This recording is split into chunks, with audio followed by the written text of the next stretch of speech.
Do you want to be selfish and receive more than what other people give you? Well, you've come to the right place.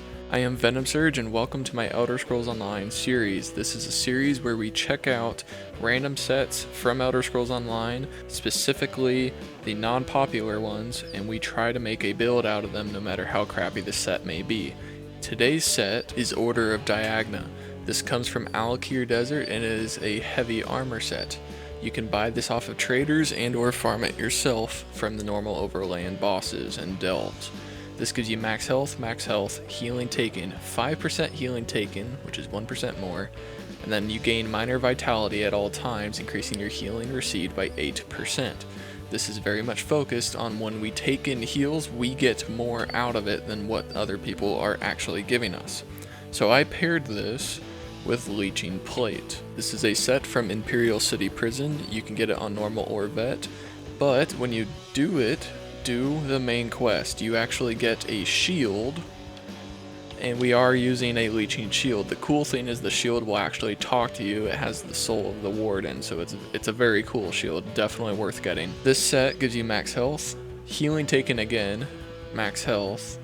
Then when you take damage, you summon an AoE cloud underneath of the person, and it deals 1400 poison to everybody in that small radius for 5 seconds, and we heal for 100% of the damage done.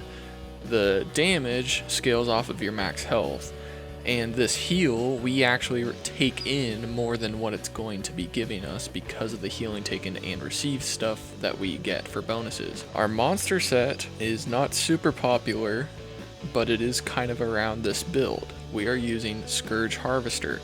This comes from Vet Wayrest Sewers 2. It gives us max health, and then when you take damage, you have a 10% chance to create a beam that steals 7k health over 6 seconds.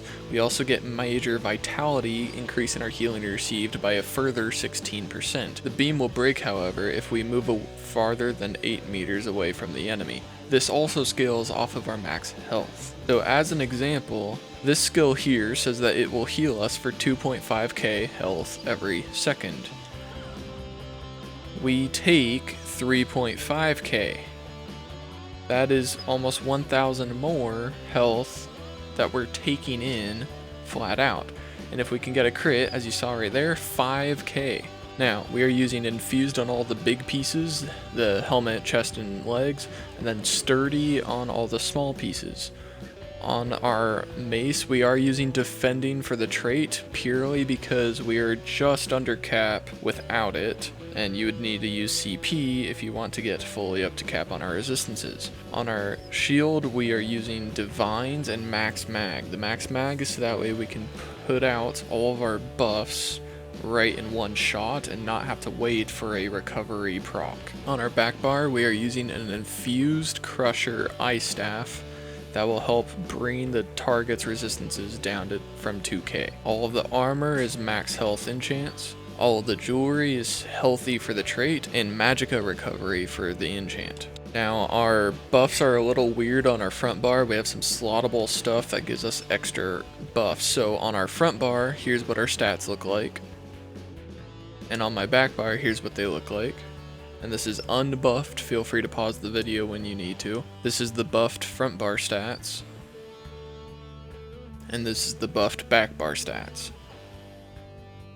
Now, as you can see, we have 64 attribute points into health, and then we are using the Atronach Recovery Stone for Magicka. Now, as far as other Mundus stones, you could do the lady and then get rid of the resistance trait from our weapon. However, I would not recommend that. You could also go to the Lord and get some more health going. For our consumables, I am currently using Jewel's Misrule. This gives us max health for 4k and then 360 stam and mag recovery. Now, if you don't want to craft that, Witchmother Potence Brew is also a interesting one. We are more on the mag side, so this gives us max mag and mag recovery and max health, but that max mag's not too important, so I would probably just go with Orzaga's, which gives you tons of max health and then a good chunk of mag recovery. For our potions, we are using the Tristat for the most part. Now on to the skills. We are a Templar. Now the first skill is from the Sword and Board line, and we are using Heroic Slash. This is one of my favorite abilities. You apply Minor Maim, reducing their damage done by 5%, and you get Minor Heroism, granting 1 ultimate every 1.5 seconds.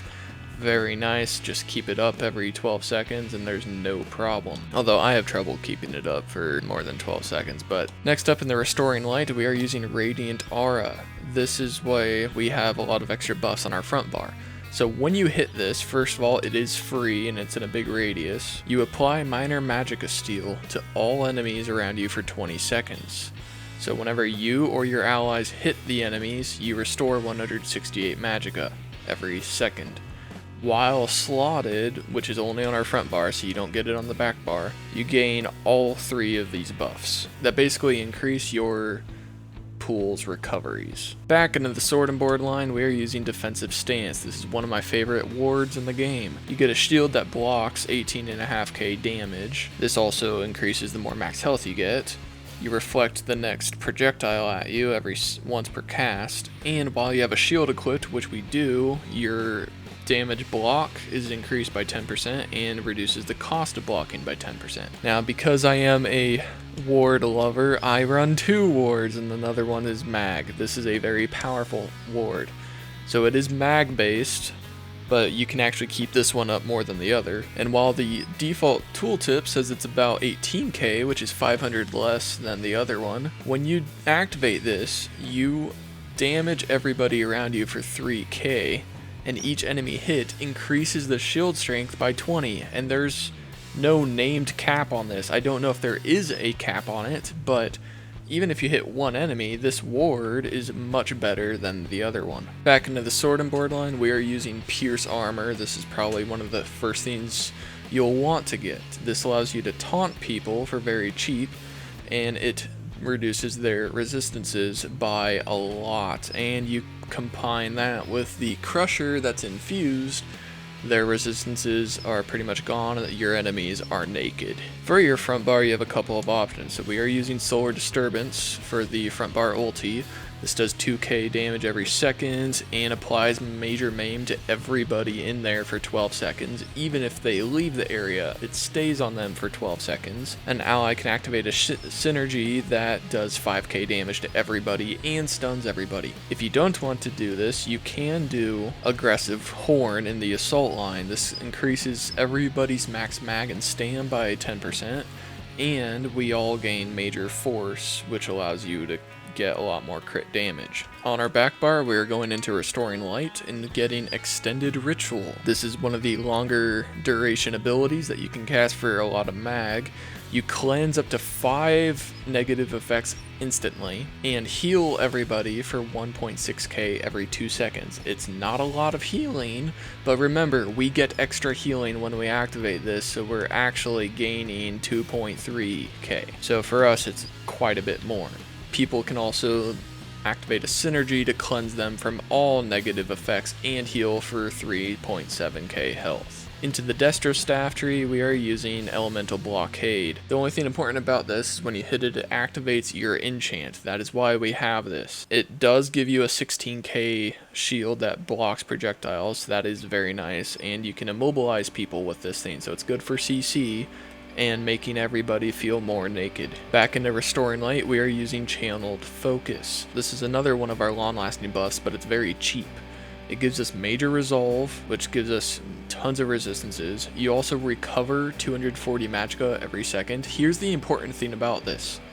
That is not increasing your recovery, that is given straight to you. So we do use an Ice Staff, so when we use magicka and block, our magicka doesn't increase. But when we're standing in this thing, look at my magicka.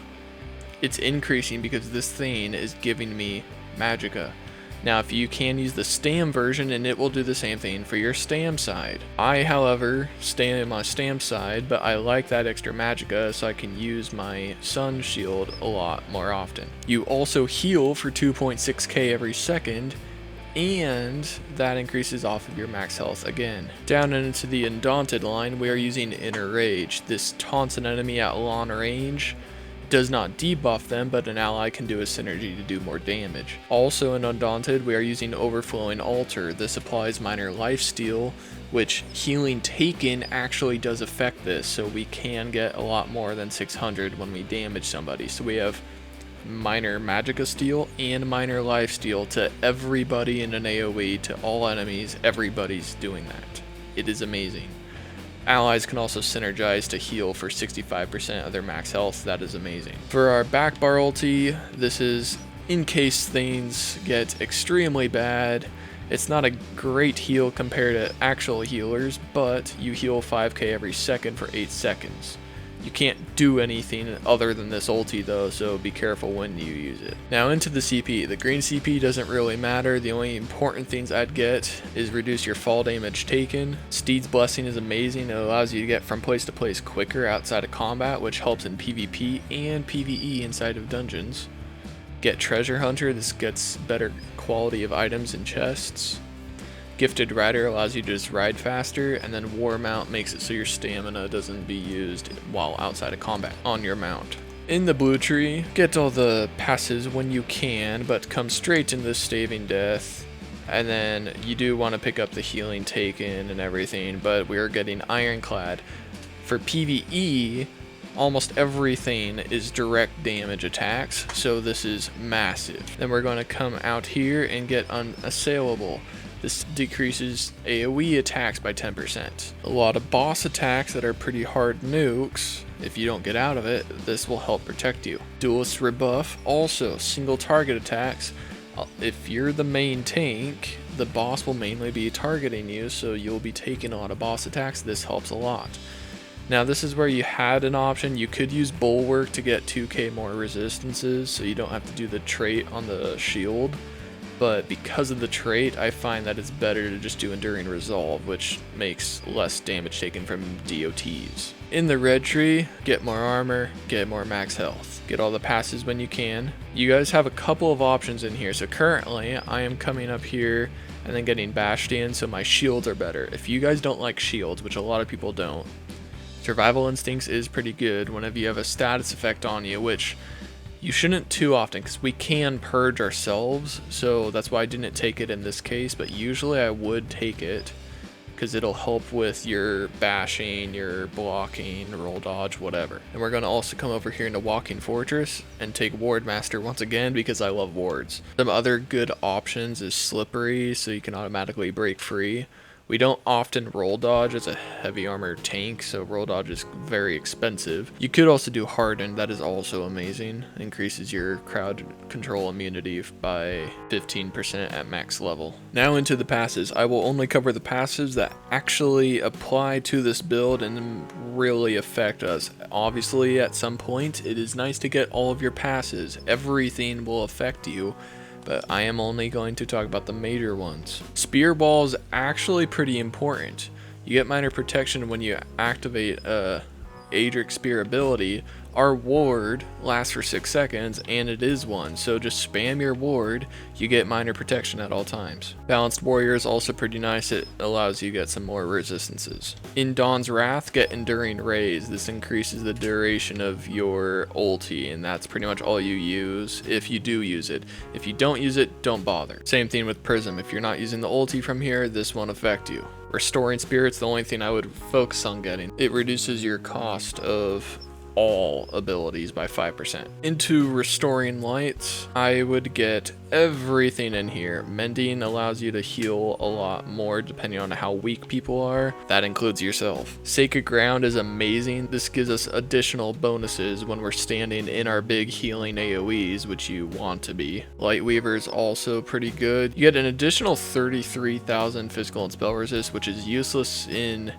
PvE since that's cap, but PvP it's very nice, so that way you don't get nuked right away. Master Ritualist is also amazing, because if you're the tank, you tend to be the last one alive or the first one to die. So if you're the first one to die, you're kind of screwed, but the last one at least allows you to resurrect people a lot quicker. In the Sword and Board line, I would get Fortress. This reduces your cost of abilities and blocking. Sword and Board, the skill also allows you to increase damage you can block by 20%. Bash isn't super amazing, but it does allow you to do 50% less stam when you bash. Deflect bolts isn't that important, but it is very nice. Battlefield mobility reduces your movement speed penalty when you block, which is nice. In the Destra staff, first thing I would focus in the Destra staff is try focus. This allows you to get a 15k ward when you fully heavy attack with an ice staff, which is amazing. And when you block, it costs magicka instead of stam. So if your stam happens to run out, you can come back here and use magicka instead. Then the other thing I would focus on getting as soon as possible is ancient knowledge. This lets you reduce the cost of blocking for an ice staff and the amount that you block with an ice staff. We are full heavy, and I would get absolutely everything in here. Everything in here allows you to survive better or get resources back when you take damage or when you heavy attack. Very important. The Undaunted passives do help with your max pools and increasing stats. We are a Nord. This gives us 1k extra health and 4.7k frost resists. We also get an additional 1.5k stam, and when you take damage, you get 5 ultimate every 10 seconds. Very nice. The main other thing is rugged. We get 2.6k resistance. That also helps push us up to cap. Otherwise, if you're a different race, you'll need to start using CP and or Munda Stones to get up there. In the alchemy line, get medicinal use. Even as a tank, you still use tri-stat potions. Everybody uses potions. This lets the stats of your potions last 100% uptime. So this is fairly simple to use. Most of our buffs are very long. That, keep it up at all times. This gives you your armor buff, and when you stand in it, you get resources and healing. So you want to make sure, if this is the boss, get into position first, then pop this. Don't pop this and then run away, because now I'm not getting it. All I get now is my buff for the armor. Stand in here, you get a lot more buffs. Our purge, you can automatically hit this to purge instantly, and then it's also good for healing as well. Once again, same applies with that. Now our wall of elements, big carpet, everybody in here reduces the armor taken. Keep that up at all times. You don't need to use your long range taunt a lot. Sometimes I'll even take it out and then slot Silver Leash to pull enemies in. But that's up to you guys on when you want to use that. But like I said, keep your buffs up. Keep your debuffs up. Keep your debuff up with your poke and your low slash so you get ulti regen. Hit your enemy so now he has minor magicka. And then you can start using your shields. And just keep your buffs up and pay attention to how much extra healing we got down there. And all the small heals are coming in from the minor lifesteal. Now, he's not attacking me. We still have another source of healing, which is Malibu's Scourge. So, we are going to go take this in and see our little buddy, the Lurker. Now, just that way we can show off how we do, we are going to have Miri help us as a DPS role. So Miri is in full aggressive armor. She is using full medium. For skills, we're using Starfall, Piercing Arrow, Sniping Silver, Viper's Bite, and Vanish. Just that way, if she does happen to take damage, she can go away. Now, first things first, we're going to check out what Scourge, our Monster Helm, does. So I'm going to let him hit me. Now, he doesn't hit that often, so it actually won't proc that often. In a normal dungeon, it should be procking quite often. So I'm just gonna sit here and then hope he'll get me. There it is. So that is our little tether. As you can see, it's not a big heal, it's only like 2k to 1.5k, but it is something, and when it's active we get major vitality. So it will at least help us heal a bit more. So what we're going to do is we're just going to buff up here. So we want to stay in this little position. Get all of our debuffs up. Keep him taunted. Get the minor magicka. Get the magicka lifesteal on. And then we are good to go. We'll pop our little ulti here. And as you can see, I'm solo right now. Now, I mean, he is not at all a hard boss, but this is a breeze. As you guys could see, we were actually surviving very well. Now, like I said, it is a easy world boss. However, there was not a lot of people. We actually survive better when there's more people because of leeching. And as you saw, Scourge Harvester was not proccing that often because he was attacking so slowly. So, if we have a lot of people, leeching takes effect more, and if we get hit a lot, Scourge takes effect more. Now, Scourge doesn't heal a lot, but it gives us major vitality, which increases healing from everything else as well. So it is very valuable to keep that up at all times. Now onto the outfit. For the head, we are using nothing. For the breastplate, we are using the light Waking Flame. For the shoulders, we are using the light Fargrave Guardian. For the gloves, we are using the Fire Drake Gauntlets. For the waist, we are using the medium Night Hollow Belt. For the legs, we are using the heavy Aneliarch's Chosen. For the feet, we are using the heavy Night Hollow. For the mace, we are using Redoran. For the shield, we are using Zivikan. For the staff, we are using Akaviri Staff 3.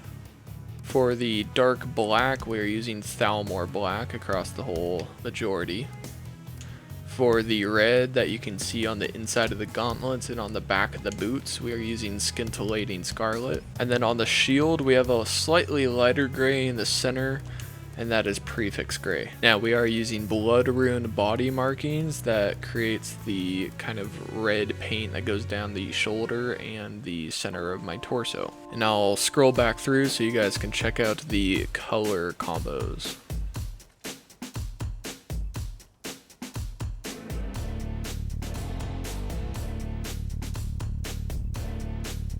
Alright guys, I hope you enjoyed this video. It was actually a pretty good build that turned out of this. I was actually quite shocked. I didn't expect it to suck like some of the other sets that we've tried, but this one actually performed fairly well.